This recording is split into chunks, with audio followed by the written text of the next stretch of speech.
The United Nations General Assembly voted overwhelmingly in favor of promoting the Palestinian delegation to an observer state as Israel's war in Gaza is now in its 7th month. Man, it's hard to believe. Now, to chat about this in more detail is our foreign affairs expert, Lisa Daftari, joins us once again from the City of Angels. Lisa, what does this new status actually mean? Well, it is absolutely a promotion, which has a lot of people really surprised that this is what would happen in the aftermath of a terror attack. There are still hostages being held by Hamas.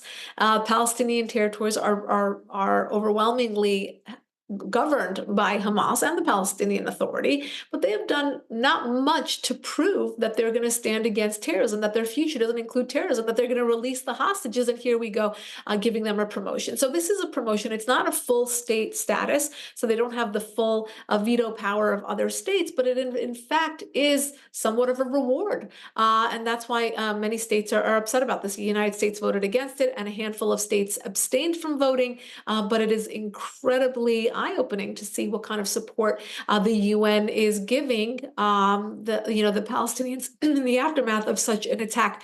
I will also point out that in the same 24 hours, we have today the UN coming out and saying that the death toll in Gaza is less than half of what has been reported up to now. I mean, it's astounding. I mean, in the year 2024, with the amount of reporting and transparency that we all kind of boast about, right? As journalists, as those who are really out here trying to inform people, we're getting our information from a terror organization. And that's what many of us have been trying to say and underscore up to now. Less than half. I mean, look, if there's a 10-20% discrepancy because you're talking about an active war, that's understandable. But less than half, we're talking about propaganda. And that's exactly what has been brought to light. And for the UN to come out and admit that, it's absolutely crazy. But they will not admit to the fact that there's so much more propaganda coming out of this war, so much AI, so much photoshopping. We're not dealing with an actual state that wants peace, that wants its civilians to be out of harm's way, but we're dealing with a terror organization that will continue to feed propaganda to the news and the media, and this is what they put out. Yeah, like you and I've talked about in the past, the Palestinian Health Authority is run by Hamas, right? So now support for the Palestinian people continues at campuses all across North America, here in Canada as well, Lisa, and into Europe. Now, there are reports surfacing, however, that some of the students are not actually students, but paid activists brought in to what, maybe stir up trouble? Yeah, absolutely. So these are professional agitators, and we've known this for a long time. These organizations that are funding these movements, follow the money, right? The fact that all the tents were the same was brought to light by a lot of people. The fact that they were so organized, the fact that it looked like they had basically Home Depot at their, that they can have all the boards and fencing and hard hats at UCLA. We certainly saw them being very well endowed with a lot of supplies, and it doesn't look like something that students would be able to put together, particularly during finals time. So yes, this is absolutely something that we're tracing right now to look at which groups are behind this, who's funding all of this, and who are these adult, grown, professional agitators that are coming onto campus to stir up trouble. This is up to the schools to root out more than anything. What we're seeing is a lot of these schools not only are not putting a stop to these encampments and the protests, but they're actually telling the police, the local police, not to come when students are calling for help. And that's absolutely crazy. I mean, think about any other movement. Let's say a KKK encampment was put up in the middle of campus. I mean, how many hours would it take to bring that down? And now we're talking about weeks for these encampments that are promoting anti-Semitism and genocide that are allowed to just be in the middle of campus like that. It's truly disappointing to see. On the other hand, Hal, I will also say this. The media is covering this in a very sensational way. And of course, many of us are shocked by all of this. It's a lot of rubbernecking and saying, oh my gosh, I cannot believe that this is actually happening. But it's also a small proportion of universities that have these encampments and a smaller portion of students on those universities that support this. So to really say that this is a whole generation that's supporting this, or to say all universities are supporting this, is really to over sensationalize this in a way that is not fair. Well, I know here in Alberta too, the University of Calgary had some tent encampments set up. I think there are over 30,000 students there, and they had between, I don't know, less than 100 students participate. So when you've got over 30,000 students, only 100, you have to look at the numbers there. I mean, it's still substantial, I guess. Now, speaking of students, dozens of students from Duke University walked out of their commencement ceremony, some chanting "Free Palestine" in protest of guest speaker Jerry Seinfeld for his support of Israel. Lisa, the comedian, was there as he received an honorary degree from the school. Yes, this is another story like that. So we'll talk about both sides. On the one hand, yes, it's crazy that anybody would spoil their graduation by walking out on a comedian. He happens to be Jewish. He happens to support the state of Israel. Sure. What happened to tolerance? You're walking out with a degree from Duke, and you cannot tolerate a Jewish comedian at your commencement ceremony. Hal, this is the same generation who missed out on high school graduation because of COVID. You would think that they would honor and cherish the moment when they would be able to actually enjoy a cap and gown ceremony instead of ruining it for slogans that really they don't know much about. And I say that with full confidence, knowing that what we've seen from the footage from these protesters, they truly don't know the history of the land. They don't know the politics there. And, it's safe to say that it's not about the land and it's not about the politics, but about anti-Semitism and a moment to use this as, being bullies and being able to shout these meaning and senseless slogans. On the other hand, I think there's about 7,000 students who are involved in the commencement and about, a few dozen walked out. So again, a smaller proportion, but they get the headline because they didn't walk out. And that's what they're after, Hal. Of course, we talk about it because this is important. It's important to think that there are college students out there who have these sentiments and are, so radicalized. But at the same time, it's not a broad movement the way that the media portrays it to be. It's unfortunate. We should root it out, absolutely. But I think that we should have more faith in this generation going forward. Now, there's a proposal by the U.S. Senate that would allegedly strip Hamas sympathizing students of federal aid. Tell me more about that. I mean, look, it's not a bad idea, right? It's basically spearheaded by Republicans, but I'm sure that going down the line, this could potentially get bipartisan support in the fact that Hamas is on the FTO. It's on our national terrorism list. So therefore, if you are supporting a terror organization, you should be stripped of any privileges that are American, including financial aid, including your student visas, including any, privileges and opportunities that are given to you here in the United States. You should not be supporting a terror organization that the United States has determined to be a terror organization. It's as simple as that. I think we kind of are so caught up in political correctness that we're fearful to say you're not allowed to support a terror organization.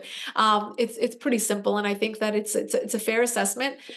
We have freedom of speech, but as we all know, and common sense would dictate, most of what we're seeing on college campuses is not under would not be filed under freedom of speech. It's incitement, it's anti-Semitism, it's so many things, but a lot of it is not free speech.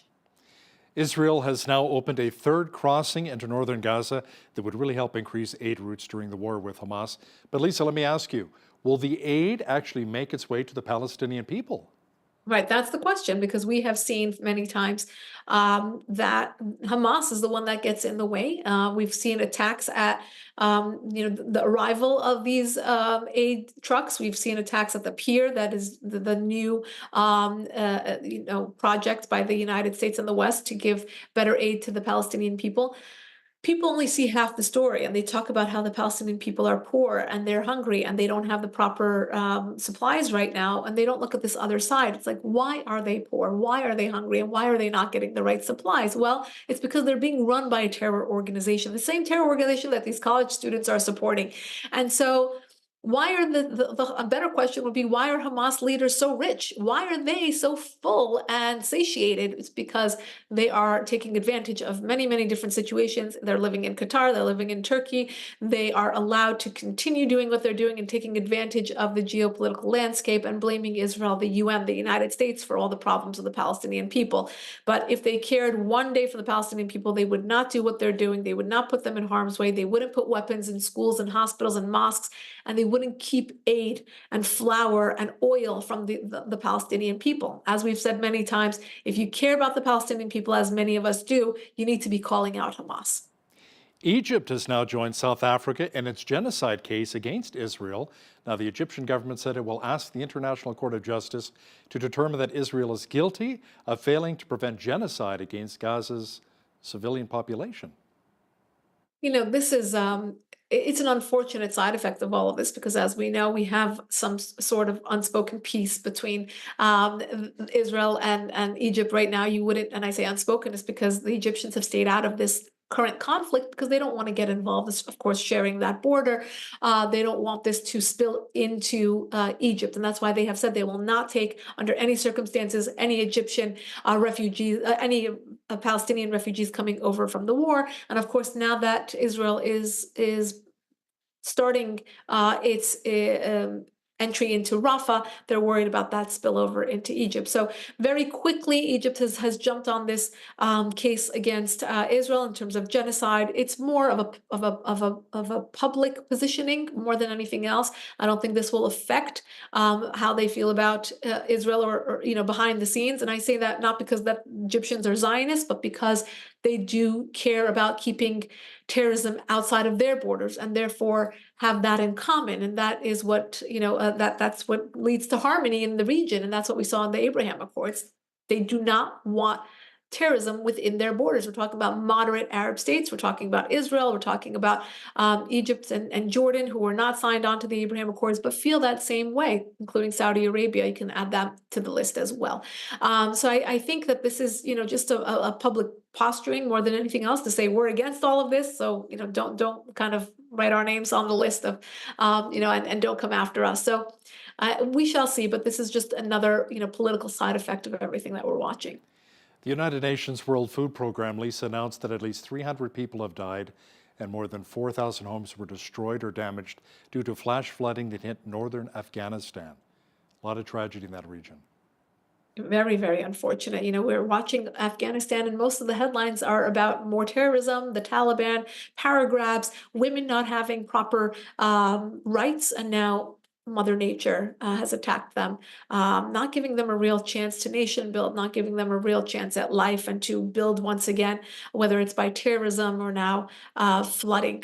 This is something that we're watching closely. I know that they have had challenges in getting aid to the Afghan people because of the Taliban, and for many different reasons, because they're terrorists, because they take advantage of the Afghan people, and of course because many of those aid workers were actually female and not allowed to work to deliver that aid. So we hope that in the days to come that they will be able to get the aid that they need to have some chance at life.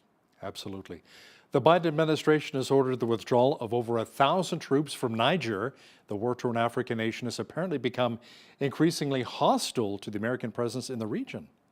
Yes, we're watching this in a lot of places in Africa, somewhere where perhaps you can call a blind spot for the Biden administration and for many American administrations. We have a presence there, but when that becomes more of a risk than a reward or any sort of buffer for the United States, we're going to withdraw.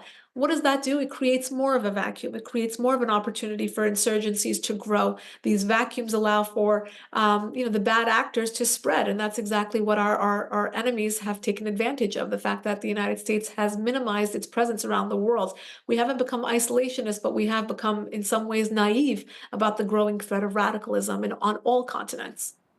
She's our foreign affairs expert, Lisa Daftari from the Foreign Desk. Thanks again for joining us today from Los Angeles. My pleasure.